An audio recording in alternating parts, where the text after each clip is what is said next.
Universe நேயர்களுக்கு எனது அன்பான வணக்கத்தை தெரிவித்துக் கொள்கிறேன் தோழர்களே. எனக்கு ஒரு சந்தேகம் இருக்கிறது. அந்த சந்தேகத்தை தான் இந்த காணொலியில் நான் பேசுகிறேன். விடுதலை சிறுத்தைகளின் கட்சி தலைவர் எனக்கு ஒரு முக்கியமான செய்தி ஒன்று கேட்டிருக்கிறார். விடுதலை சிறுத்தைகளின் கட்சி திராவிட முன்னேற்றக் கழகத்தில் கூட்டணியில் அங்கம் வகிக்கிற கட்சி, தேசிய அளவில் காங்கிரஸ் தலைமையில் அங்கம் வகிக்கிற கட்சி. அப்படித்தான் மறுமலர்ச்சி திமுகவும் கம்யூனிஸ்ட் இயக்கமும் என்ன இருக்குன்னு வைங்களேன், விட்டுருவோம், அதுகள்லாம் பண்ணுவோம். கரூர் சம்பவத்தை மனதில் வைத்து, கரூர் சம்பவத்தின் கொடூரத்தை வைத்து பேட்டியாக வைக்கிற பொழுது திருமாவளவன் அவர்களுக்கு ஒரு சந்தேகத்தை அவர் கிளப்புறார். விஜய்க்கும் திமுகவுக்கும் கூட்டு இருக்கிறதா, ரகசிய கூட்டு இருக்கிறதான்னு சொல்லி அவர் கேட்குறார். இதை அவர் சொல்லுவதற்கு உண்டான காரணத்தையும் அவர் பட்டியலிடுறார். எப்படி சொல்கிறார்னா, விஜய் வீட்டுக்கு ஏன் நீங்கள் பாதுகாப்பு கொடுக்கிறீர்கள்? நடிகர் விஜய் இவ்வளவு கொடூர சம்பவத்தை செய்த பிறகு 41 உயிர் பலியான பிறகும் கூட விஜயை ஏன் கைது செய்யவில்லை? ரொம்ப முக்கியமான கேள்வியை அவர் கேட்குறார். அப்போது விஜயோட நீங்கள் கூட்டணி வச்சிருக்கிறீங்களா? ஆழமான கேள்வி. நீங்கள் விஜய் மீது எஃப்ஐஆரில் கூட விஜய் பேரை நீங்கள் சேர்க்கலை அப்படின்னா இது என்ன விஷயம்? எப்படி இது? இவ்வளவு பெரிய படுகொலைக்கு பிறகு, படுகொலை போன்ற இறப்புக்கு பிறகு கூட ஒரு எஃப்ஐஆர் கூட பதிவு செய்யாமல் நீங்கள் இருப்பது எனக்கு சந்தேகத்தை கிளப்புகிறதுங்கிறார். இது என்ன நியாயம்? இன்றைக்கி எல்லா இடங்களையும் பேசிக்கிட்டு இருக்காங்க, டிவியில் பேசுகிறாங்க, எல்லாம் பேசுகிறாங்க. நான் என்னுடைய கருத்தை சொல்கிறேன். இதே கருத்தை மறுமலர்ச்சி திமுகவின் பொதுச் செயலாளர் தலைவர் வைகோ அவர்களோ, அந்த கட்சியின் முதன்மை செயலராக இருக்கக்கூடிய துரை வைகோ அவர்களோ சொல்லியிருந்தால் என்ன நடந்திருக்கும்? இதுதான் என்னுடைய கேள்வியும். இணையத்தில் செயல்படக்கூடிய திராவிட முன்னேற்றக் கழகத்தினர் தோழர் திருமாவளவன் அவர்களுடைய கருத்துக்களை குறித்தோ, அவர்களுக்கு பதில் சொல்லுகிறேன் என்று விளக்கம் குறித்தோ யாரும் பேசலாம். நல்ல விளக்கத்தை சொன்னால் மனசுக்கு சங்கடமாக இருந்துடும். வாழருந்த பள்ளி இருக்கும் இல்லையா, துடிக்கிறது மாதிரி துடிச்சிக்கிட்டு இருந்தாலும் அதுக்கு பதிலுக்கு நான் குலைக்கிறேன், குதிக்கிறேன்னு சொல்லி ஒருத்தனும் வெளியே வரலங்க.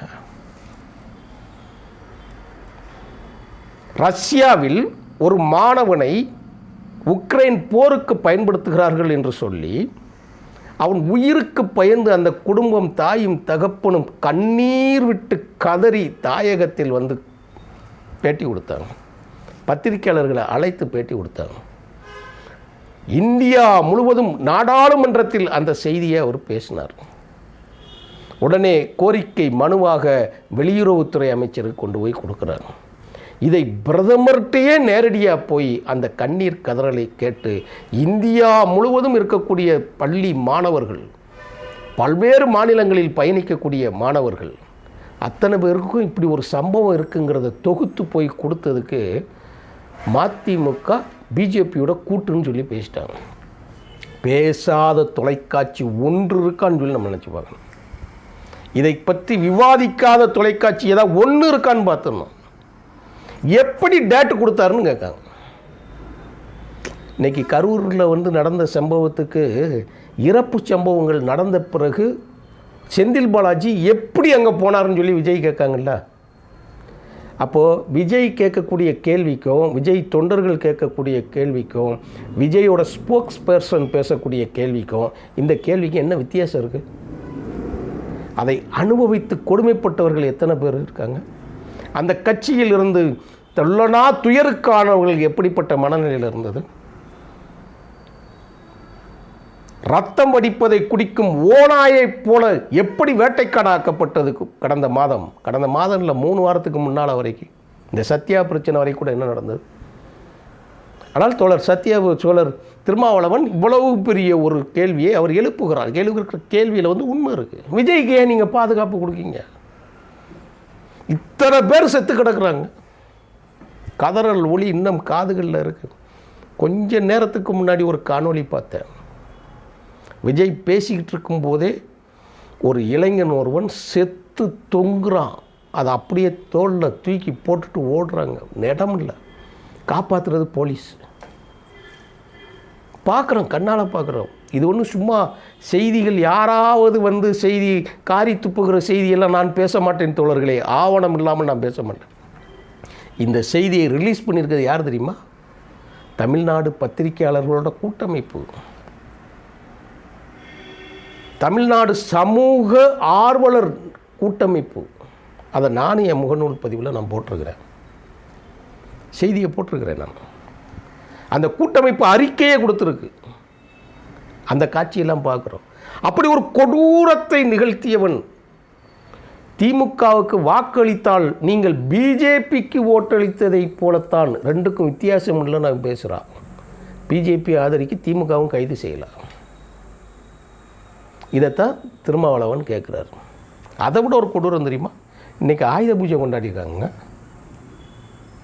அந்த கொலைகார மரண பஸ் இருக்கு இல்லையா, அந்த மரண பஸ்ஸுக்கு தோசம் கழிச்சாங்களோ இலவ கூட்டினாங்களோ தெரியல, எதுவும் பாப்பானை வச்சு ஓதுனாங்களா அதுவும் நமக்கு தெரியாது. அப்படியே வாழை இலை கட்டி அதை கட்டி பக்கத்தில் இருக்கக்கூடிய அந்த வண்டிக்கும் ரெண்டுக்கும் வாழை கட்டி இருக்கிற காட்சி இன்றைக்கி எல்லா ஊடகங்களிலும் வெளியாகிருக்கு. நாளைக்கு அச்சு ஊடகத்திலும் வெளிவரும். இந்த செய்தியை வெளியாகிற நேரத்தில் அச்சு ஊடகத்தில் நீங்கள் பார்த்துருப்பீங்க. ஆனால் அதே அந்த மரண வியாபாரி விஜய் என்ன செய்கிறா அப்படின்னா, தன்னுடைய பங்களா அரண்மனை வீடை விட்டு வெளியே போய் அவங்க ஆஃபீஸ்க்கு எங்கேயோ இலவ கூட்ட போகிறான் போல், போய் போகிறான். துடைத்து வைக்கப்பட்டிருக்கிறது. டேய், நான் கேட்குறேன், உனக்கு மனச்சாட்சின்னு ஒன்று இருக்குமா? கடவுள் என்று ஒன்று இருந்தால் நேரம் அந்த பஸ்ஸு தீப்பிடிச்சு எரிஞ்சிருக்க வேண்டாமா? என்ன ஆயுத பூஜை வேண்டிய கிடக்கு உங்களுக்கு? ஏன் எங்களுக்கெல்லாம் கடவுள் நம்பிக்கை இல்லை என்பதற்கு இதெல்லாம் ஸ்ட்ராங்கான சாட்சி. இதெல்லாம் அதையும் பத்திரிக்கை எழுதுறது. பாலிமர் செய்தி எழுதியிருக்கிறான், சொல்லியிருக்கிறான். துடைத்து எரியப்பட்டு எல்லாம் அழிக்கப்பட்டு அந்த வண்டி எல்லாம் வெளியே போச்சுங்கிறாப்புல. யார்? விஜய் வண்டி. விஜய் வண்டி உள்ளிட்ட ஆயுத பூஜை இன்னைக்கு கொண்டாடி இருக்கிறாங்க. செத்து விழுந்த குடும்பங்கள் 41 குடும்பங்கள் இன்னும் ஆஸ்பத்திரியில் இருக்குது. +1 சொல்கிறாங்க, 42 வரைக்கும் வந்துருச்சுங்கிறாங்க. ஆனால் அதுக்கு எல்லாத்துக்கும் காரணமான ஆதவர்ஜுனா என்ன செய்கிறான் தெரியுமா? நேற்று பத்திரிகையாளர்களை பார்த்து சந்திக்க வரும்போது போயஸ் கார்டனில் இருக்காங்க. போயஸ் கார்டனில் பாட்டை வந்து சொல்கிறான் பத்திரிகையாளர்கள், உங்களை மாதிரி தாங்க நான் வந்திருக்கேன், வாங்க சாப்பிட வாங்க, ஏன் வெளியே நிற்கிங்க, சிரித்த மாதிரி பேட்டி கொடுக்கான். அதை விட இன்னொரு கொடூரம் இருக்குது தெரியுமா? எப்படி விஜய் வந்து ஏர்போர்ட்டில் வந்து வெளியில் வந்து செல்ஃபிக்கு போஸ்ட் கொடுத்தான் பார்த்தீங்களா? என்னடா பார்க்குற தோழர்கள் தவறாக எடுத்துக்கிடக்கூடாது, என்னடா அவன் இவன் சொல்கிறான்னு நினைக்கக்கூடாது. இதெல்லாம் இதுவே பெரிய வார்த்தை அவங்களுக்கெல்லாம். எந்த செயலில் என்ன பேசுகிறோங்கிறது தான் இருக்குது. இந்த ஆதவர்ஜுனா இன்றைக்கி டெல்லி போகிறான். திருமாவளவன் சந்தேகங்களை பிறகு அது இதே இது மறுமலர்ச்சி திமுக கேள்வி கேட்டிருந்தால் திமுக இணையத்தில் செயல்படக்கூடியவர்கள் எப்படி இருந்திருப்பீங்க? அதுதான் இங்கே பேசுபடு பொருளாக இங்கே இருக்கிற இந்த செய்தி. அதைத்தான் நான் வந்து உங்களுக்கு சொல்கிறேன். ஆதவர்ஜுனா டெல்லி போகிறான். என்னென்னா விளையாட்டில் கலந்து கொள்ளவா. உங்களுக்கெல்லாம் என்ன நடக்கணும், நம்ம சாபம் சொல்லக்கூடாது, காணொலிகளில் பேசக்கூடாது. நீங்கள்லாம் இருக்கணுமா அப்படிங்கிற கூட 2 பாடி கார்ட்ஸு போல துப்பாக்கி ஏந்திய பாதுகாப்பு வீரர்கள் போயிருக்கிறதா செய்தி. அது யாருக்கு? விஜய்க்கு இல்லை, ஆதவர்ஜுனா. அப்போ எந்த வீட்டு எங்கே வந்திருக்குன்னு பார்த்தீங்களா? தமிழ்நாட்டை சூறைக்காடாகிறது. அவன் தான் எழுதுனான், இலங்கையைப் போல் நேபாளத்தைப் போல் தமிழ்நாட்டில் புரட்சி வளரணும், இளைஞர் புரட்சி. உங்களுக்கு ஒரு விஷயம் தெரியுமா? அது தப்பாக எழுதியிருக்கிறாவே, யாரும் இந்த பார்வையில் சொல்லலை. நேபாளிலையும் இலங்கையிலையும் தீப்பிடித்து எரிந்தது அதிபர் மாளிகையை தவிர ஸ்டேட் கவர்மெண்ட்டில் கிடையாது. பாவம் ஒழுங்காக படித்து ஒழுங்காக வளர்ந்தான்னா தானே தெரியும்.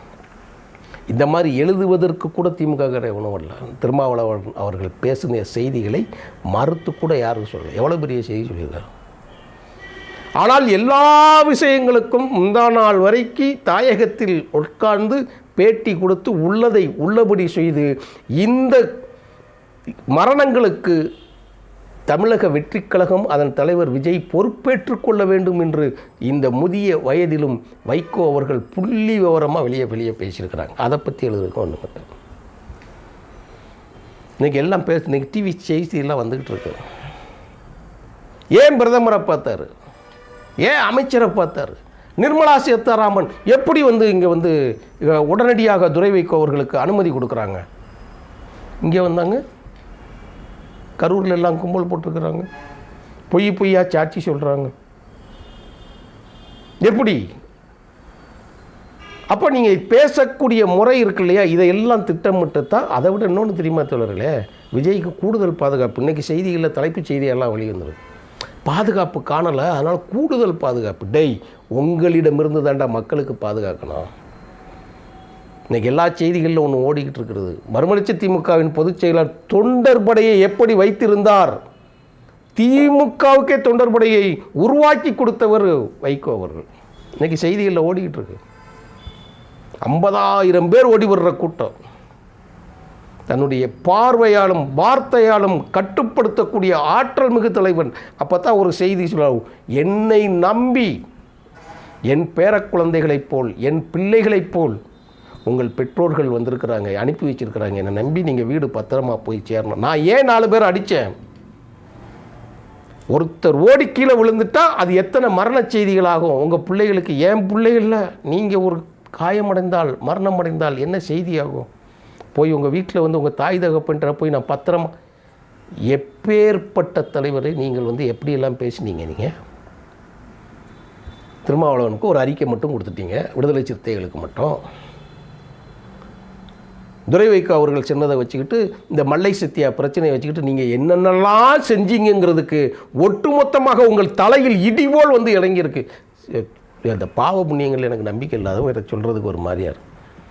ஆமாம், கடந்த மாதம் மறுமலர்ச்சி திமுகவையும் அதன் பொதுச் செயலாளர் தலைவர் வைகோ அவர்களையும் முதன்மைச் செயலாளர் துரை வைகோ அவர்களுக்கும் நீங்கள் செய்த நெருக்கடி இருக்கு இல்லையா? போன மாதம் அடிக்கடி சொல்லுவேன், படித்தவன் சூதும் வாதும் செய்தால் போவான் ஐயோ என்று போவான்.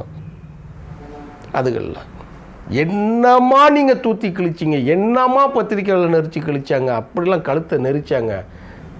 செஞ்ச பாவத்துக்கு எப்படி சேர்ந்து வருங்க அப்பாவிகள். நைட்டாக துடிச்சு முதல்ல ஒரு ஓடி வரக்கூடிய நிலைமையில் இருக்குது. வெளிநாட்டிலேருந்து உதயநிதி ஓடி வர்ற அளவுக்கு இருக்கிறார் அவர். அமைச்சர்கள் கதறி அழுகிற நிலைமையில் இருக்குது. எந்த அமைச்சரால் துரை வைகோ அவர்கள் கண்ணீர் சிந்தி அழுதாரோ அந்த கண்ணீரால் காப்பாற்றப்பட்டது மறுமலர்ச்சி திமுக.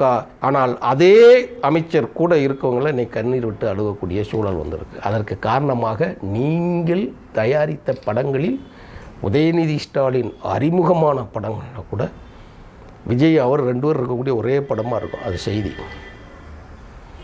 இப்போ திருமாவளவன் அவர்கள் உங்கள் மேலே கேள்வி கேட்டாங்க, என்ன பதில் சொல்ல போகிறீங்க? ஒத்த வரி முடிச்சிட்டிங்க நீங்கள். நாங்கள் ஒற்றை நபர் அறிக்கை கொடுத்துருக்கோம், அந்த அறிக்கை வரட்டும், நாங்கள் அதுக்கு பிறகு எல்லாம் நாங்கள் சொல்கிறோம். இது எல்லாரும் சொல்லுவது தான். திருமாவளவன் அவர்களுக்கு நீங்கள் என்ன பதில் சொல்கிறீங்க? நீங்கள் உங்களுக்குள் உறவு இருக்கிறதா? இந்த கேள்வியை கம்யூனிஸ்ட்டு கேட்டால், மறுமலர்ச்சி திமுக கேட்டால், இன்னும் பிற அதுக்கு சின்ன கட்சிகள் அதுகளை கேட்டால் பேசுவதற்கு ஏகப்பட்ட செய்திகள் இருக்குது தோழர்களே. உள்ளுக்குள் கொதித்து கொண்டு இருக்கிறது. முதலில் உங்கள் ஆதரவு சக்திகளை நம்புங்கள். என்னென்ன நடக்குங்கிற செய்தியை பார்க்கும்போது தமிழ்நாடு இருண்ட குகைக்குள் மாட்டிக்கொள்ளுமோ என்கின்ற அச்சத்தோடு இந்த காணொலி நாம் பதிவு செய்கிறது. நெஞ்சத்தில் குற்ற உணர்வுகள் இருந்தால் அதை மாற்று கருத்தின்றி தூக்கி வீசி எறிந்துவிட்டு உங்களை ஆதரிப்பவர்களை காப்பாற்றுங்க. உங்களை ஆதரிப்பு முதல்ல நம்புங்க. நீங்கள் கேட்குறாரு துணிச்சலா, அந்த செய்தியைத்தான் நான் ரிப்பீட்டடாக நான் சொல்லிக்கிட்டே இருக்கேன். திருமாவளவன் கேட்குறார். இன்றைக்கெல்லாம் டிபேட் நடந்துக்கிட்டு இருக்கு. பல்வேறு அறிஞர்கள் பல கருத்துக்கள் சொல்லியிருக்கலாம். நான் அலுவலகத்தில் இருக்க எந்த காட்சியங்கள் நான் பேசுவது விசிகாவுக்கு ஒன்று, மதிமுகவுக்கு ஒன்றா, கம்யூனிஸ்ட்டுக்கு ஒன்று, மதிமுகவுக்கு ஒன்றா? இது என்ன கூட்டணி நிலைப்பாடு? தந்தை பெரியார் திராவிடர் கழகத்தில் பெரியாரோட ஆதரவாளர்கள் சிலர் பேர் விஜய் வீட்டுக்கு முன்னாடி போராட பண்ணும்போதும், அதுக்கு முன்னாடி சீமா வீட்டுக்கு முன்னாடி போராட போதும் அவனுக்கும் பாதுகாப்பு கொடுத்தது அரசு. தந்தை பெரியாரை இழி சொற்களால் கேவலமான சொற்களை பேசியவனும் வருத்தம் நெஞ்சில் ஆழமாக இருக்கிறது தோழர்களே. அதைத்தான் எங்கள் சார்பாக திருமாவளவன் அவர்கள் கேட்டிருக்கிறார். அதையே இன்னொரு கேள்வியாகவும் நான் சொல்கிறேன். இதே இது மறுமலர்ச்சி திமுக சார்பில் கேட்கப்பட்டிருந்தால் இணையம் எப்படி வெடித்திருக்கும் என்று நினைத்து பார்க்கிறேன் தோழர்களே. தன்னஞ்சறிவது பொய்யேற்க. நன்றி, வணக்கம் தோழர்களே.